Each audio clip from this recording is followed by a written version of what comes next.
कथा हूँ इतिहास हाँ जो थी हरिनाम अच्छी हरिगुण कीर्तन अच्छी ताकू कहुए पुराण रामायण हो हरिवंश हो भागवत हो महाभारत हो किंतु महाभारत हूँ कहीं ना दिहला जिते पुराण सब गोटे पट रखा केवल महाभारत पुराण सारला दास वेद व्यास रचित गणेश प्रभु लिखिं निजे वेद व्यास ताकू मुख निसृत बाणी जहाँकि गोटे पटे तराजु रखाला किंतु सबु पुराण टारू भारी हेबा जोगु ना हला महाभारत भारत पुराण आरंभ शेष पर्यंत जोड़ी भगवान लीला कीर्तन अच्छा अच्छा से ही भारत पुराण जदि कान रे सुनिबा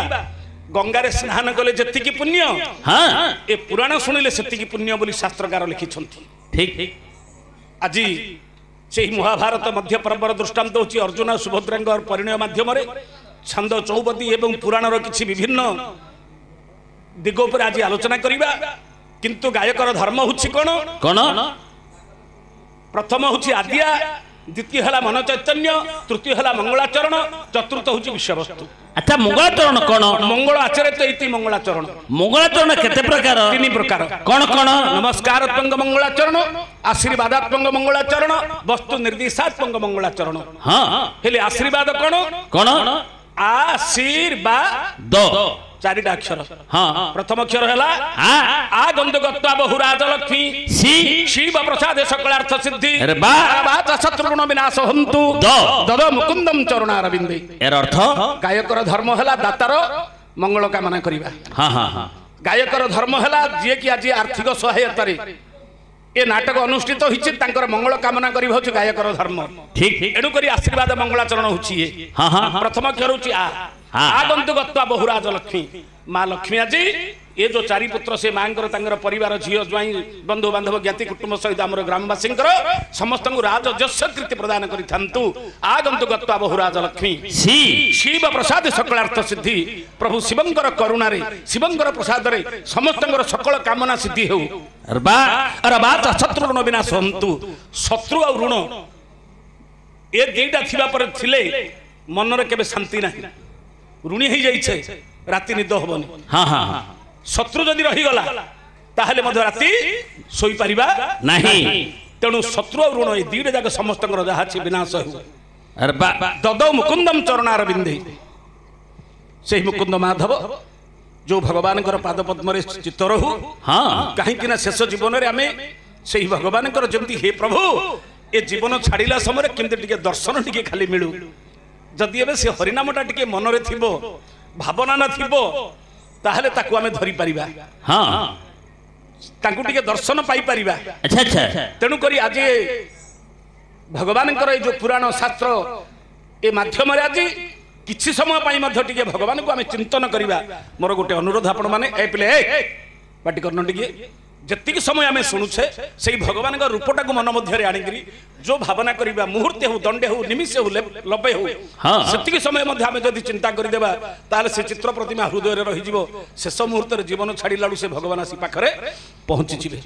आसंदो से लीला टिके सुनिबा भगवान को पद डाकिबा तोते डाकिबी केते मु डाकिबी केते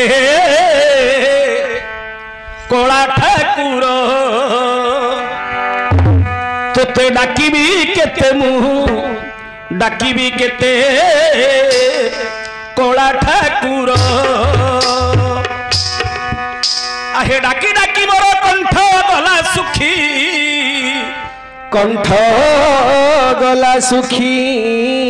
आहे डाकी डाकी मोर कंठ गला सुखी कंठ गला सुखी तुम्हें डाक न शुणिल नंद कुमार कोला ठाकुर तोते डाकिबी केते मु डाकिबी केते कोला ठाकुर तोते डाकिबी केते मु डाकिबी केते कोला ठाकुर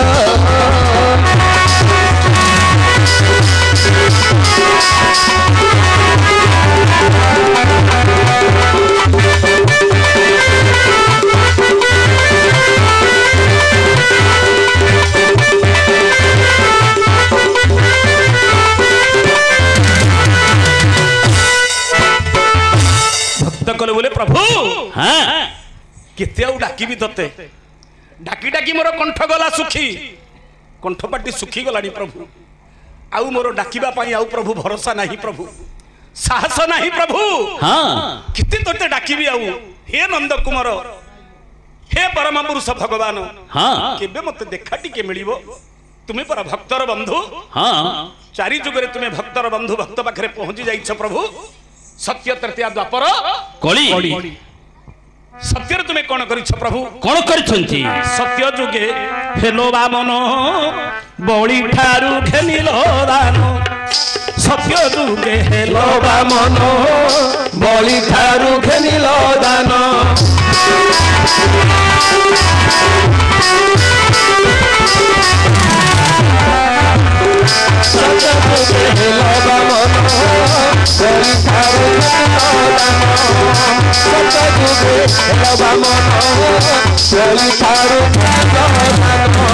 आहे सत्य करी तिनी पाद दान देला पाद दान देला आहे सत्य करी तिनी पाद दान देला पाद दान देला ताकू चापी देल तुम्भे पातालपुर नंद कुमार तोते डाकिबी केते मु डाकिबी केते कला ठाकुर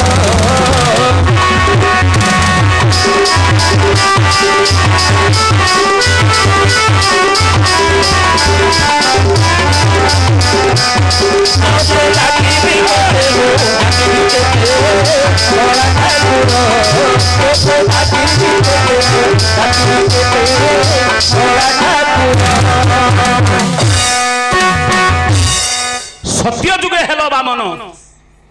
बळी ठारू घेनिलो दान हाँ प्रहलाद सुत हला बैलोचन बैलोचन सुत हला बळी अच्छा अच्छा बळी राजा एते दान देला जे देवता माने भयभीत ही गले हाँ हाँ हाँ डरी गले इते दान देई दे काले इंद्रपदुरा नहीं जीवो की हाँ हाँ हाँ इंद्रर भय हला प्रत्येक जन से ब्राह्मण मानक दान दिए दानर महात्म्य जे देवता माने मध्य भय पाई गले अच्छा भगवान को कहले बोले प्रभु हाँ तमे जागिरी बलि द्वार रे परीक्षा कर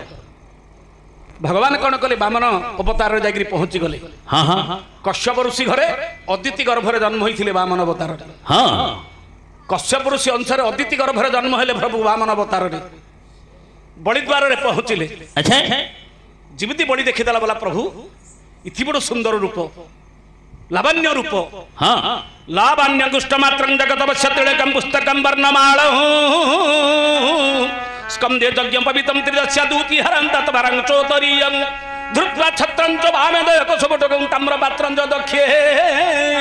ईदवे पंचभत्यावळि साधने गतो पाठयेत श्याम वेद इति बड़ सुंदर रूप रे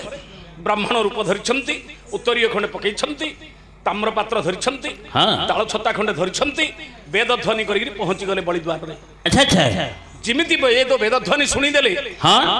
मत कोकिलनाद त्रिपुर पुलकितं उद्गमं लोम गात्र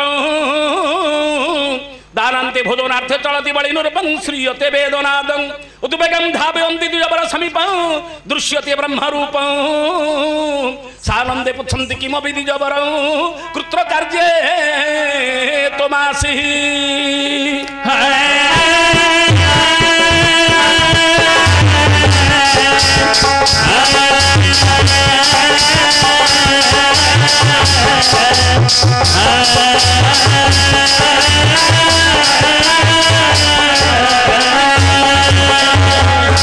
मत कोकिलनाद त्रिपुर पुलकित उद्गम रोम गात्र हाँ इमति से वेद ध्वनि करुछन्ति जे बसंत ऋतु रे कोइली माने जे परि राब दियंती अच्छा। मधुर स्वर रे वेद गान लोम गुडाक टांकुरित हो जाउछि हाँ हाँ हाँ पहुंची गले बलि द्वार रे बलिर दानर शेष समय हाँ अंतिम समय भोजनार्थ जाउछन्ति बलि राजा कहिले हे ब्राह्मण गोसाई अच्छा कौन पई आसीछ मो निकट को बामन रूपी भगवान कहिले हे बलि राजा हाँ तमे प्रत्येक दिन ब्राह्मण को दान दउछ तमे प्रत्येक दिन ब्राह्मण को दान दौछ मु गोटे गरीब ब्राह्मण किछि दान आसरे तम निकट को आछिछि आसीछि किछि दान आसरे तम निकट को मु आछिछि आसीछि କିନ୍ତୁ ବଳି କହିଲେ ବୋଲେ ଗୋସାଇଁ ମହାପୁରୁ ମୋର ଆଜି ଦାନର ସମୟ ସରିଗଲାଣି, ଆଜି ଆଉ ଦାନ ଦେବିନି, ଆପଣ ଆଜି ଅତିଥିଶାଳାରେ ରୁହନ୍ତୁ, ପୁଣି କାଲିକି ଆପଣଙ୍କୁ ଦାନ ଦେବି। ଦେଖନ୍ତୁ କେତେ ସୁନ୍ଦର କଥା ଅଛି। ଏ ହେଉଛି ବଳି ବାମନ ଅଷ୍ଟକ। ହଁ ହଁ ବଳି ଆଉ ବାମନଙ୍କର କେମିତି କଥାବାର୍ତ୍ତା ଚାଲିଛି। ବଳି କହିଲେ ଯେ ଆଜି ଆଉ ନାହିଁ, ମୁଁ କାଲିକି ଆପଣଙ୍କୁ ଦାନ ଦେବି। ଦେବି, ମୋର ଦାନର ସମୟ ସରିଗଲାଣି। ହଁ ହଁ ବାମନ ରୂପୀ ବିଷ୍ଣୁ କହିଲେ ବୋଲେ ହେ ବଳି ରାଜା, ତମେ କହୁଛ କାଲିକି ଦବ, ଆସନ୍ତା କାଲି ତମେ ବଞ୍ଚିଥିବ କି ମୁଁ ବଞ୍ଚିଥିବି କିଏ ଜାଣିଛି, କହୁନାହାନ୍ତି। ବସିକିରି ଆମ ପୁରାଣ ଶୁଣୁଛନ୍ତି, କାଲିକି କଣ ହବ କିଏ ଜାଣିଛି କି ଆଜ୍ଞା? ନାହିଁ। ଅନିଶ୍ଚିତ ମଣିଷ ଜୀବନ, ମଣିଷ ଜୀବନ ହଉଛି ଅନିଶ୍ଚିତ, କିଏ ଜାଣିଛି? ମଣିଷ ଜୀବନ ଚିରଜୀବନ ହୋଇ ବର୍ଷ ମାସ ଦିନ ଦଣ୍ଡ, କର୍ମେ ଯିଏ ନର କର୍ମ ଏକା ତାର ଜୀବନର ମାନଦଣ୍ଡ। କିଏ କହିପାରିବ ବର୍ଷ କି ମୁହୂର୍ତ୍ତ କିଏ ବଞ୍ଚିବ କିଏ ଜାଣିଛି? ବାମନ କହିଲେ ହେ ବଳି ରାଜା। ହଁ ହେଲେ ବାମନ ରୂପୀ ଭଗବାନ କହିଲେ ବୋଲେ ହେ ବଳି ରାଜା, ଆଚ୍ଛା ତମ କଥା ଠିକ ମୁଁ ମାନୁଛି, ହୁଏତ ତମେ ମତେ ଆସନ୍ତା କାଲି ଯେତେବେଳେ ଦାନ ଦେବା ସମୟରେ ମୁଁ ଥିବି କି ନାହିଁ ବା ତମେ ଥିବ କି ନାହିଁ କିଏ ଜାଣିଛି। ହଁ ହଁ ତେଣୁ ଶୁଭ କାର୍ଯ୍ୟ ଅତି ଶୀଘ୍ର କରିବାକୁ ପଡିବ, କେବେ ବିଳମ୍ବ କରିବାକୁ ହବ ନାହିଁ। ଏଇଟା ଗୋଟେ ଶିକ୍ଷା। ଯଦି କିଛି ଭଲ କାମ କରିବାକୁ ଅଛି ବିଚାର ନ କରିକି ବିଳମ୍ବ ନ କରି ଅପେକ୍ଷା ନ କରିକି ଶୀଘ୍ର କରିବାକୁ ପଡିବ। ଯଦି କିଛି ମନ୍ଦ କାମ କରିବାକୁ ଅଛି ତାହେଲେ ଜଗିକିରି କରିବାକୁ ପଡିବ, ବିଚାର କରିକି କରିବାକୁ ପଡିବ। ଚିନ୍ତା କରନ୍ତୁ କେତେ ବଡ଼ ଶିକ୍ଷା ମିଳୁଛି ପୁରାଣରୁ। ବୋଲେ ମଙ୍ଗଳ କାର୍ଯ୍ୟ ଶୁଭ କାର୍ଯ୍ୟ କରିବାକୁ ଅଛି, ବିଚାର ନ କରିକି ସାଙ୍ଗେ ସାଙ୍ଗେ କରିବାକୁ ପଡିବ, ଅପେକ୍ଷା କରିବାକୁ ପଡିବନି। ହୁଏତ ସେ ଦିନଟା ଆମ ପାଇଁ ଥାଇପାରେ ନଥାଇପାରେ କିଏ କହିପାରିବ। ହଁ ହଁ ହଁ ଯଦି କିଛି ମନ୍ଦ ଚିନ୍ତା କରିବାକୁ ଅଛି ତାହେଲେ ବୁଝି ବିଚାରିକିରି କରିବାକୁ ପଡ଼ିବ। ଯୋଉଟା କି ତ୍ରେତୟା ଯୁଗରେ ରାବଣ ମଧ୍ୟ ସେ କଥାଟା କହିଥିଲା। ସ୍ୱର୍ଗକୁ ନିଶୁଣ୍ଡି ପକେଇଦେବି ବୋଲି ଭାବିଲି, ଭଲ କାମଟା ହଁ ଦେଖିବା ପରେ କରିବା ବୋଲି ମରିଗଲି ବିନା କରିପାରିଲି ନାହିଁ। କିନ୍ତୁ ମନ୍ଦ କାମଟା ପର ସ୍ତ୍ରୀ ହରଣଟା ମନ୍ଦ ପାପ କାହାକୁ ପଚାରିଲିନି, ଶୀଘ୍ର କରିଦେଲି ସେ କାମଟା। ଯୋଉଟା କରିବା କଥା ନାହିଁ ଶୀଘ୍ର କରିଦେଲି, ଯୋଉ କାମଟା କରିବା କଥା ବାମନ ରୂପୀ ଭଗବାନ କହିଲେ ବୋଲି ବଳି ରାଜା ଯାହା ଦେବାକୁ ଅଛି ଦାନ ମତେ ଦେଇଦିଅ, ମୁଁ ଯୋଉ ବେଶୀ ଦାନ ମାଗୁନି, ବେଶୀ ନାହିଁ, ମତେ ମାତ୍ର 3 ପାଦ ଜମି ଦିଅ, ମୁଁ ସେତିକିରେ ସନ୍ତୁଷ୍ଟ ହେଇଯିବି। ଆଶ୍ଚର୍ଯ୍ୟ ଗଲା ବୋଲି ବୋଲେ ଆରେ ଏଇଟା ତ ସହଜ ବ୍ରାହ୍ମଣ, ବହୁତ ଲୋଭୀ ବ୍ରାହ୍ମଣ, ମାତ୍ର ତ ଲୋଭୀ ଲୋଭି ଇଏ ମତେ ବେଶୀ ଦାନ ମାଗିବା କଥା କଣ, ମତେ ମାତ୍ର 3 ପାଦ ମାଗୁଛି ଇଏ କଣ ସହଜ, ପୁଣି ବାମନ ଛୋଟ ଛୋଟ ପାଦରେ 3 ପାଦ ଜମି ନେଇକିରି ଖଣ୍ଡା କରିବ। ହେ ବଳି ଆଶ୍ଚର୍ଯ୍ୟ ହେଇଗଲେ, ବିଚାର କଲେ ଇଏ ତ ସହଜେ ବାମନ, ଏ ଛୋଟ ଛୋଟ ପାଦରେ 3 ପାଦ ଜମି ନେଇକିରି କଣଟା କରିବ ଇଏ, ମତେ ମାତ୍ର 3 ପାଦ ଜମି ମାଗୁଛି, ଏତେ ଧନ ସମ୍ପତ୍ତି ମୋ ପାଖରେ ଅଛି, କଣ ଇଏ ମତେ ଭାବୁଛି କଣ ନାହିଁ ମୋ ପାଖରେ, ଇଏ ମାତ୍ର ମତେ 3 ପାଦ ଜମି ମାଗୁଛି, ମତେ ନିଜକୁ ତୁଚ୍ଛ ଲାଗୁଛି, ପରିହାସ ଲାଗୁଛି। ବୋଲେ ଆ ପାଖରେ ଅହଙ୍କାର ଗର୍ବ ଯେ ଏତେ ଧନ ସମ୍ପତ୍ତି ମୋ ପାଖରେ ଅଛି, ଇଏ ମତେ ମାତ୍ର 3 ପାଦ ଜମି ମାଗୁଛି ଗୋଟେ ବାମନ। ଭଗବାନ ବିଚାର କଲେ ଯେ ଇଏ ଭାବୁଛି ସଂସାର ସବୁ ଯାକ ମୋର, ଏତେ ଗର୍ବ ଅଛି ଆ ପାଖରେ, କିନ୍ତୁ ଭଗବାନ ସବୁ ସହନ୍ତି, ଗର୍ବ ସହି ପାରନ୍ତି ନାହିଁ ନାହିଁ। ତେଣୁ ସେ କହିଛନ୍ତି ଗର୍ବ ଗଞ୍ଜନ ବାନା ମୋର, ଗର୍ବ ନ ସହି କାହାର, ମୁଁ ସବୁ ସହିବି, ତୁ ମତେ ଗାଳି ଦେ ସହିବି, ମାଡ ଦେ ସହିବି, କିନ୍ତୁ ଗର୍ବ ସହି ପାରିବି ନାହିଁ। ତେଣୁ କରି ଭଗବାନ ବଳି ଦ୍ୱାରରେ କହିଲେ ହେ ବଳି ରାଜା, ତୁ କହୁଛୁ ତୋର ଅଶେଷ ଧନ ସମ୍ପତ୍ତି ଅଛି, ମୁଁ କଣ କରିବି ତୋ ଧନ ସମ୍ପତ୍ତି ଥିଲେ, ତୁ କହି ମତେ ରାଜ୍ୟ ଦେବୁ, ରାଜ୍ୟ ନେଲେ ମୁଁ ହଉଛି ବାମନ, ଯୁଦ୍ଧ କରିବା ବଳ ମୋ ପାଖରେ ନାହିଁ, ଧନ ସମ୍ପତ୍ତି ନେବି, ଚୋର ଚୋରେଇକିରି ନେଇଯିବ, କିଛି ନା, ମତେ ମାତ୍ର 3 ପାଦ ଜମି ଦେ। ଶଙ୍ଖରେ ଜଳ ଧରି ସତ୍ୟ କରିଦେଲା, ଶଙ୍ଖରେ ଜଳ ଧରି ସତ୍ୟ କରିଦେଲା। ଆଚ୍ଛା କିଏ ବଳି ରାଜା? ଭଗବାନ ମାଗିଲେ ଦେ 3 ପାଦ, ପାଦେ ଏକ ଅମର ଭଞ୍ଜନାଧିପତି ମର୍ତ୍ତ୍ୟପୁର ଛାଦେ, ଗୋଟିଏ ପାଦରେ ସ୍ୱର୍ଗପୁର, ଦ୍ୱିତୀୟ ପାଦରେ ମର୍ତ୍ତ୍ୟପୁର। କାହିଁରେ ସମ୍ପତ୍ତି ଆଉ, କାହିଁ ସମ୍ପତ୍ତି ଆଉ, ସବୁ 2 ପାଦରେ ସରିଗଲା। ଏଣୁକରି ଆଜ୍ଞା ଗୋଟିଏ ଜିନିଷ ଆପଣ ଜାଣିବାକୁ ପଡିବ, ସଂସାର ଭିତରେ ଆମେ ରହିବା, ସଂସାରୀ ହେବା, ସଂସାର ଭିତରେ ରହିବା, ସଂସାର ଆମ ଭିତରେ ନ ରହୁ। ଅର୍ଥ କହିବାର ଅର୍ଥ ହେଲା ଡଙ୍ଗାଟା ପାଣି ଉପରେ ଚାଲୁଛି, ଯଦି ଡଙ୍ଗା ଭିତରେ ପାଣି ବସିଯିବ ଡଙ୍ଗାଟା ବୁଡ଼ିଯିବ ନା ନାହିଁ। ଯେମିତି ଆମେ ସଂସାର ଭିତରେ ରହିବା, ସଂସାର ଯେମିତି ଆମ ଭିତରେ ନ ରହୁ। ବୋଲେ ମୋର ଯଦି ସବୁ ଯାକ ବୋଲି କହିଦେବା ତାହେଲେ ସେଦିନ ଡୁବିଯିବ ଡଙ୍ଗାଟା।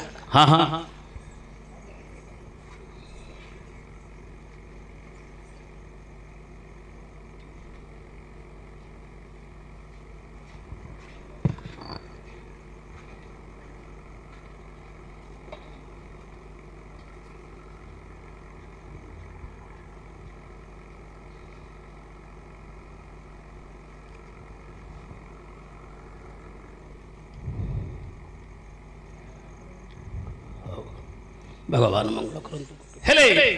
ଭଗବାନ କଣ କଲେ? କଣ କଲେ? ବଳିକି 3 ପାଦ ଜମି ନେଇ ପ୍ରଥମ ପାଦରେ ସ୍ୱର୍ଗପୁର, ଦ୍ୱିତୀୟ ପାଦରେ ମର୍ତ୍ତ୍ୟପୁର, ଆଚ୍ଛା ଦେଖିଲେ ତୃତୀୟ ପାଦରେ ଆଉ କିଛି ନାହିଁ। ଆଉ ନାହିଁ କହିଲେ ବୋଲେ ବଳି ଆହୁରି ଗୋଟେ ପାଦ ବାକି ଅଛୁ। ଅଛୁ ବଳି କହିଲା ମୋର ସମ୍ପତ୍ତି ନାହିଁ କି ତମର ପାଦ ନାହିଁ, ମୋ ପାଖରେ ସମ୍ପତ୍ତି ନାହିଁ କି ତମ ପାଖରେ ଆଉ ପାଦ ନାହିଁ। ନା ଭାବୁ ତତ୍କ୍ଷଣ ଏକ ପାଦମ ଜନି, ନାଭିରୁ ଆଉ ଗୋଟେ ପାଦ ଜନ୍ମ କଲେ। ବୋଲେ ଦେ ମୋର ତୃତୀୟ ପାଦକୁ। ସେତେବେଳେ ବଳି କଣ କଲା? ନିଜର ମସ୍ତକକୁ ଚାପିଦେଲା। ଭଗବାନ ତାକୁ ବନ୍ଧନ କରିଦେଲେ। ବନ୍ଧନ କରିଦେଲେ। ସେଠି ବିନ୍ଧ୍ୟାବାଳି କହିଲା ବୋଲା, ବଳିର ସ୍ତ୍ରୀ କହିଲା ବୋଲା, ପ୍ରଭୁ ତମେ ଏଡେ ବଡ଼ କପଟି, ମୋ ସ୍ୱାମୀ କି ଛଳରେ ଆସିକି ଦାନ ମାଗିଲ, ଦାନ ନେଲ, ସ୍ୱାମୀ କି ପାତାଳକୁ ଚାପିଲ, ପୁଣି ତାକୁ ବନ୍ଧନ କଲ। ତେଣୁ ତମକୁ ଅଭିଶାପ ଦଉଛି, ତମେ ଯୁଗ ଯୁଗରେ ବନ୍ଧନ ହେଇକି ରହିବ, ଯୁଗ ଯୁଗରେ ତମେ ବନ୍ଧା ଖାଇବ। ହଁ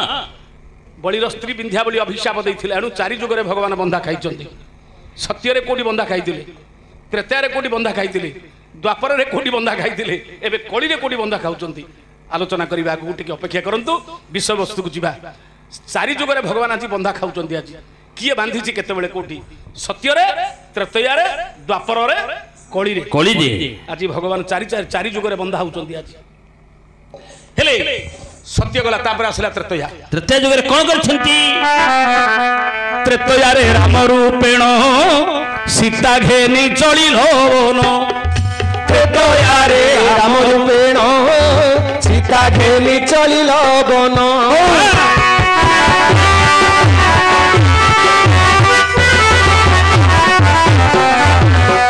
ତ୍ରେତୟାରେ ରାମ ରୂପେଣ ସୀତା ଘେନି ଚଳିଲ ବନ। ତ୍ରେତୟାରେ ରାମ ରୂପେଣ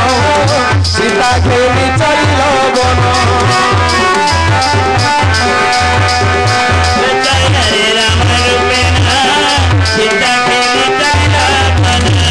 और रावण को मारी आहे रावणारी,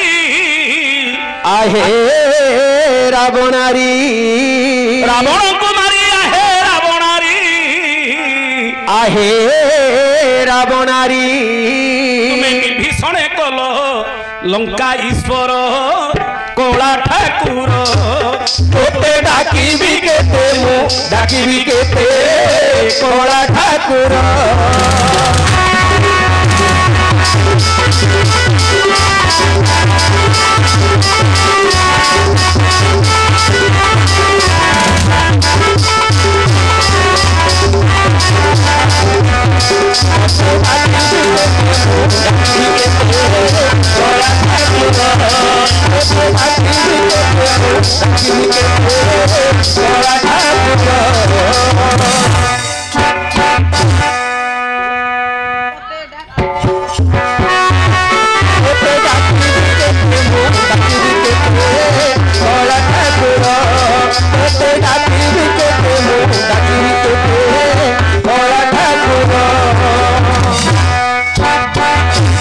ତ୍ରେତୟାରେ ରାମ ରୂପେଣ ସୀତା ଘେନି ଚଳିଲ ବନ। ହଁ ସତ୍ୟ ଯୁଗରେ ବାମନ ଅବତାର ହୋଇଥିଲେ। ଆଚ୍ଛା ତ୍ରେତୟା ଯୁଗରେ ରାମ ଅବତାରରେ ଭଗବାନ କଣ କଲେ? କଣ କଲେ? ଲକ୍ଷ୍ମଣ ଆଉ ସୀତାଙ୍କୁ ଘେନି ବନବାସକୁ ଗଲେ। ହଁ ହଁ କିନ୍ତୁ ରାବଣକୁ ମାରି आहे ରାବଣାରୀ। ରାବଣକୁ ଭଗବାନ କାହିଁକି ମାରିଥିଲେ? କଣ ପାଇଁ ମାରିଥିଲେ? ଆମେ କହୁଛେ ଯେ କି ମର୍ଯ୍ୟାଦା ପୁରୁଷ ତା ଘରୁ ଯାଇ କାହିଁକି ମାରିଲେ? ସୀତାଙ୍କୁ ହରଣ କଲା ବୋଲିକିରି? ହଁ ନାହିଁ, ସୀତାଙ୍କୁ ହରଣ କଲା ବୋଲି ନାହିଁ। ଆଉ କଣ ବେ ମାରିଲେ? ରାବଣ ମାଗିଥିଲା ମୁକ୍ତି। ରାବଣ ମାଗିଥିଲା ମୁକ୍ତି। ହଁ हे प्रभु ए असुर जन्मरु तमे मते मुक्ति दियो दियो। जणे मागिला विभूति, जणे मागिला मुक्ति। मुक्ति विभीषण मागिथिला विभूति, हाँ मते राज लंका दरकार, किंतु रावण बोला लंका दरकार नहीं प्रभु, मते दरकार मुक्ति। तम हाथ में मरिकी केमती असुर जन्मरु मु उद्धार पाइबी। राति बेले रजा ही थांते आमे कहे कई कई पठेदेला, मंथरा पठेदेला। जे परम ब्रह्म भगवान पुरुष को ए मंथरा कई कई पठेबार साहस अच्छी करी कराउ थाए मुही मो बिनु अन्य केही नहीं। विचार कले मु जदि एठी रही जी जो भक्त को कथा देछि जय विजय, हाँ हाँ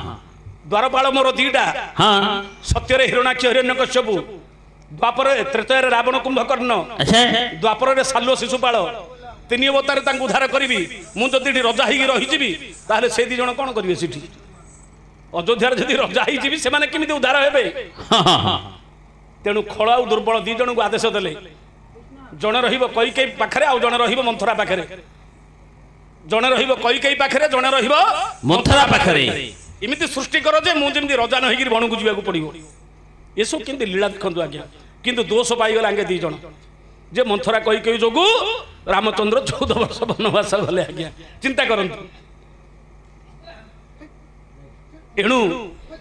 ଯଦି ରାମଚନ୍ଦ୍ର ବନବାସ ନ ଯାଇଥାନ୍ତେ ତାହେଲେ ରାବଣ ଉଦ୍ଧାର ହେଇପାରି ନଥାନ୍ତା ତେଣୁ ରାବଣକୁ ମାରିଆ ହେ ରାବଣାରୀ ବିଭୀଷଣ କଲ ଯିଏ ଯାହା ମାଗିଲେ ତାକୁ ଦେଲେ ରାବଣ ମାଗିଲା ମୁକ୍ତି ତାକୁ ମୁକ୍ତି ଦେଇଦେଲେ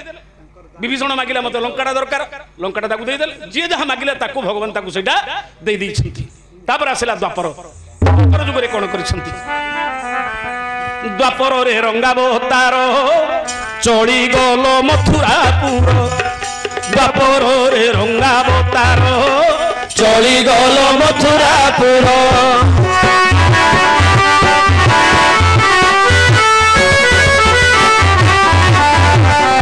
ଦ୍ୱାପରରେ ରଙ୍ଗାବତାର ଚଳିଗଲ ମଥୁରାପୁର ଦ୍ୱାପରରେ ରଙ୍ଗାବତାର ଚଳିଗଲ ମଥୁରାପୁର ଆହେ ମାନିନୀ ରାଧିକା ଝୁରି ଝୁରି ବୋଲା ঝুরি ঝুরি মলা আহে মানিনী রাধিকা ঝুরি ঝুরি মোলা ঝুরি ঝুরি মলা তুমি ন ফেরিল আউ গোপনগর কলা ঠাকুর তোতে ডাকিবি কেতে মু ডাকিবি কেতে কলা ঠাকুর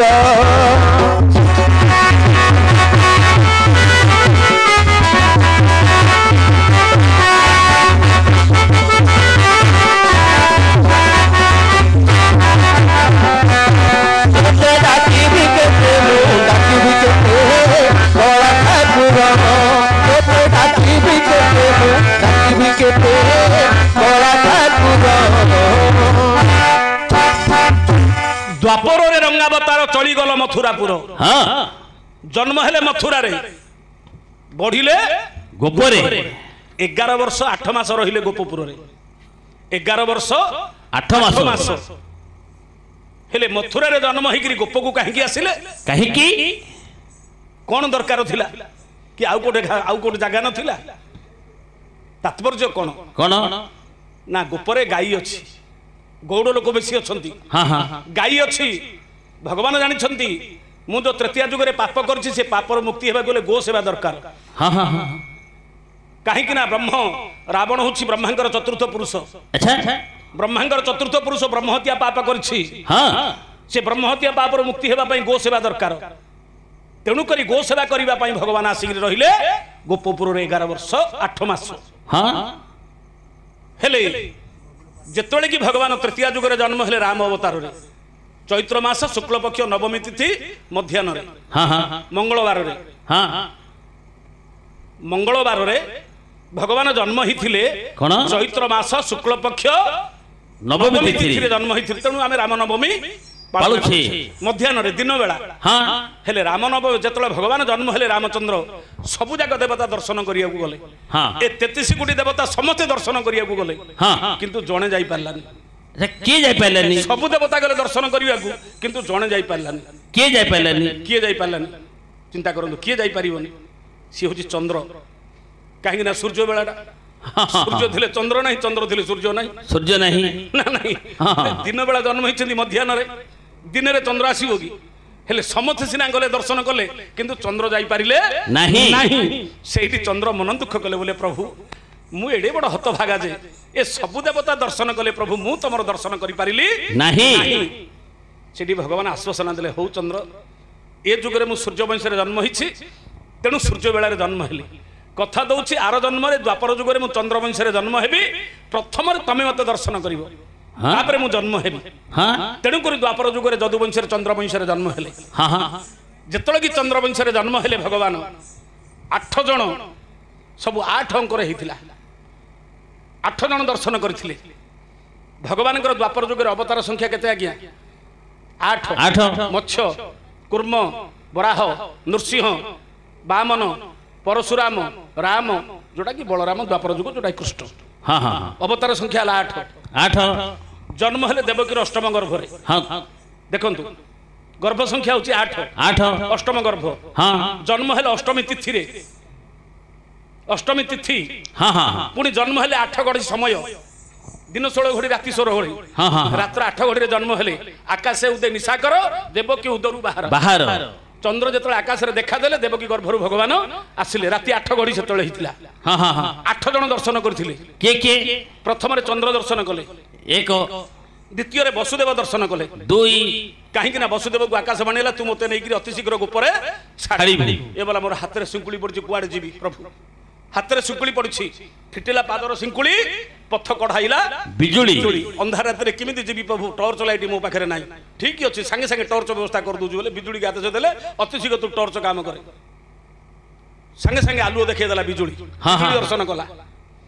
हेले बिजुली मारी बिजुली आसीबो किमिति मेघ न हेले तो बिजुली आसीबोनी नहीं इंद्राज देले भी मेघमाला सृष्टि कर देले हेले आगे बिजुली हबो हां हां ना नहीं हां मेघमाला दर्शन कले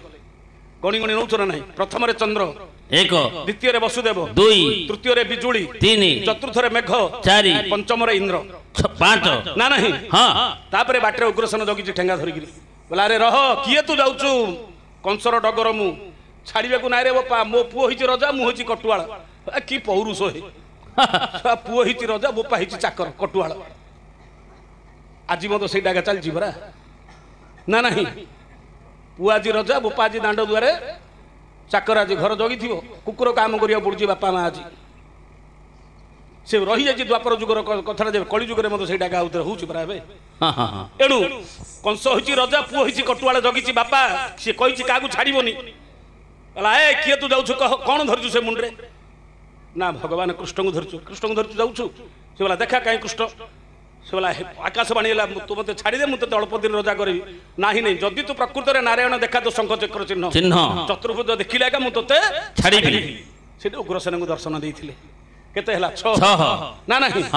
बाटर जीवा समय जमुना नदी अपेक्षा करछि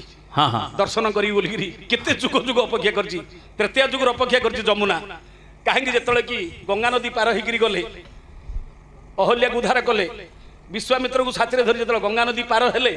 गंगा रे पद धौत करिगिरी गंगा पवित्र हो गले सेठी जमुना भाविले प्रभु मु कोन अपराध करथिली तमे गंगा को पाद धोइबा को सक्षम देई देलो सी उद्धार हो गला मु कोन उद्धार हो पारिबिनी भगवान कहले रह अपेक्षा करे ए जुगरे नाही द्वापर जुगरे तू मो पादडा धोइबु तू जगी था गंगा धोइला त्रेतया रे तू धोइबु द्वापर रे एटी जमुना अपेक्षा करछि जेमिति वसुदेव मुंडरे धरि जाउछन्ति कृष्ण को पाछिया रे ये फुलिला किए जमुना नदी फुलिला फुलिला एटी गोटे कहानी गंठी अछि मते देखिलु गुरी फुलिला जेमिति छुई देली सांकुड़ी गला कहानी गंठीटा प्रश्न एबे सिना मु पुराणटा कहिदेली हठात जदि कहानी प्रश्न कर दो काई कहदिब मोर देखिगिरी मते देखिला मोर देखिगिरी फुलिला जिमिति मोर मु छुई देली ताकू सांकुड़ी गला एहे किंतु भंड कथाटा भाबिबी हेले जिमिति कृष्ण को देखिदेला जमुना नदी फुलिला काहेकि फुलिला जे भगवानकर पादटा को मु धोइबी छुईबी नाक पर्यंत पानी हो गलानी वसुदेवंकर नाक पर्यंत पानी हो गलानी डाकिले हे प्रभु तू ही मते रक्षा करे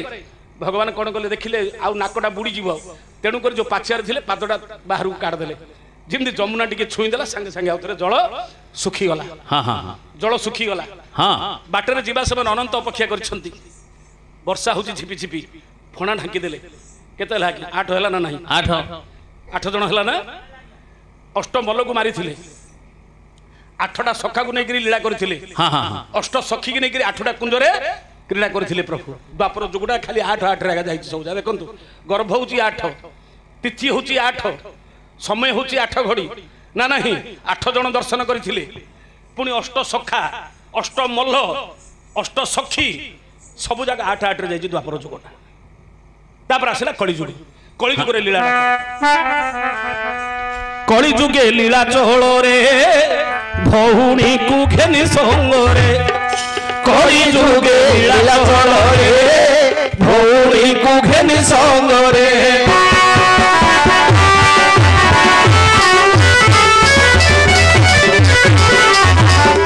कलिजुगे लीला चोल रे भौणी को घेनी संग रे कलिजुगे लीला चोल रे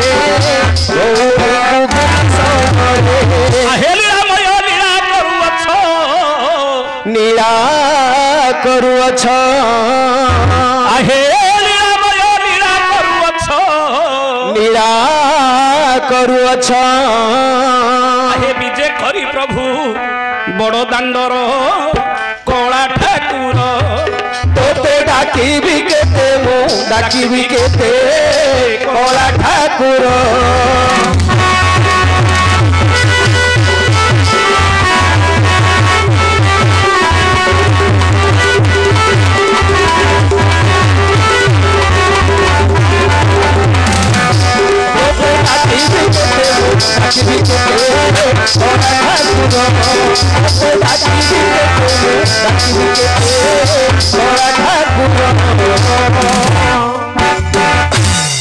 कली जुगे नीलाचल भौणी को घेनी छंगरे आहे लीलामय लीला करुअछ कली जुगे केमती अपूर्व लीला टिके देख भगवान आमे वास्तव कथाटा को जीवा आज्ञा जड़े छाती उपर हाथ रखी किए कह कि सत कथाटी कहे मिछ किए कहबेनि आज्ञा भगवान कौन कर कली जुगर नवदिन यात्रा कर रथ यात्रा होची आषाढ़ मासरे गुंडीचा यात्रा केते दिन 9 दिन दशमी दिन बाहुड़ा यात्रा अच्छा 9 दिन जो यात्रा करुछंती साथी भौणी सुभद्रा को धरी जाउछंती ना नहीं हाँ किंतु लक्ष्मी की नहीं नौछंती कि लक्ष्मी रहउछंती मंदिर रे भौणी की सुभद्रा को धरी जाउछंती लीला करिवा को हाँ हाँ यात्रा देखियो यात्रा करिया को जाउछंती हाँ ना नहीं हाँ आमे बे कटक बाली यात्रा देखिया को जिबा 9 दिन कि 10 दिन बुलिक आसवा हाँ घरे स्त्री की नेबानी भौणी की धरी पड़ेगा यात्रा देखिया ये स्त्री की नेबानी भौणी की धरिक यात्रा देखिया को जिबा सिनेमा देखिया को जिबा सर्कस देखिया को जिबा घर को फेरिबा 9 दिन पर आइलाडू घरे कौन होइथियो यात्रा आरंभ हे जाइथिबो चिंता करो आज्ञा ना नहीं हाँ भौणी की स्त्री की नेबानी भौणी की धरिक यात्रा देखिया को जिबा कटक जदि 9 दिन पर कि 10 दिन धरे यात्रा सारिक फेरिबा नले तीर्थ सारिक फेरिबा बोले स्त्रीटा कौन कहबा आज्ञा भौणी माइबू को धरिक कहला निराट सत कथा भाबार ना आज्ञा समस्त घरे जदि पलि आसला घरे इे जगी थी से आइले से यात्रा आरंभ करदेव किंतु जगन्नाथ संस्कृति शिक्षा दौची आमको जे गोटे माँ पेटरू भाई आ भौणी आम जन्म जगन्नाथ संस्कृतिर शिक्षा किंतु आजिर जुगरे आज्ञा प्राय अधिकांश मु समस्ते बोली कहूनी प्राय भाई भौणी आज्ञा का घर किए जावाक नथिबो आज्ञा बाट पड़ जाइथिबो ना नहीं जदि भाई देला तो भौणी संपर्क नहला मध्य नहीं बा भौणी मध्य भाई भितर जदि सेमती किछि उत्तम संपर्क थिले तो केते घरे रहिछि नहले मध्य आजि काली जुगरे मध्य भाई भौणी रे मध्य संपर्क आज्ञा नहीं किंतु जगन्नाथ संस्कृति शिक्षा दउछि गोटे माँ पेटरू आसी आमे गोटे नाडरू दी जण जाक जन्म होइछे भाई भौणी एणु करी भौणी के केबे अंतर करिया को हबो नहीं किंतु आज से शिक्षा आम पाखे आज्ञा नहीं एणु जगन्नाथ संस्कृति आम शिक्षा दउछि जे भौणी को घेनी संगे प्रभु लीला करिछंती समाज को देखैबा पई आज जो जगतनाथ जगन्नाथ जुग जुगरे से प्रभु जो लीला करिछंती आज सत्य त्रेतया द्वापर कली कली यही जो पूर्ण ब्रह्म प्रभु आज जगदानंद कंदाय प्रणतार्ति हराय च नीलाचल निवासाय जगन्नाथाय ते नमः नीलाचल निवासाय नित्याय परमात्मने बलभद्र सुभद्राभ्यं जगन्नाथाय ते नमः जगन्नाथाय ते नमः से ही प्रभु जगन्नाथ जगन्नाथ से ही जोगमाया कांपल्यवासिनी माँ सुभद्रा बलभद्र बड़ ठाकुर आज जो माँ स्वर्गारोहण करिछंती तांकरी अमर आत्मा को सदगति दियंतु पुणी तांकर परिवार पुओ बहु झियो ज्वाई नाती नातुणी बंधु बांधव ज्ञाति कुटुंब समस्त मंगल करंतु आज दुआनपल्ली ग्रामर मंगल हेउ आज से माँ आत्मार सदगति पाई मोर बापा भाई समस्त को मुझे अनुरोध करुच्छी माँ मान को अनुरोध करुच्छी समस्ते मुक्त कंठरे हुलहुली हरिबोल दे से माँ अमरात्मार सदगति कामना करिबा एक स्वर समस्ते आनंद सागर दियो समस्ते हरि।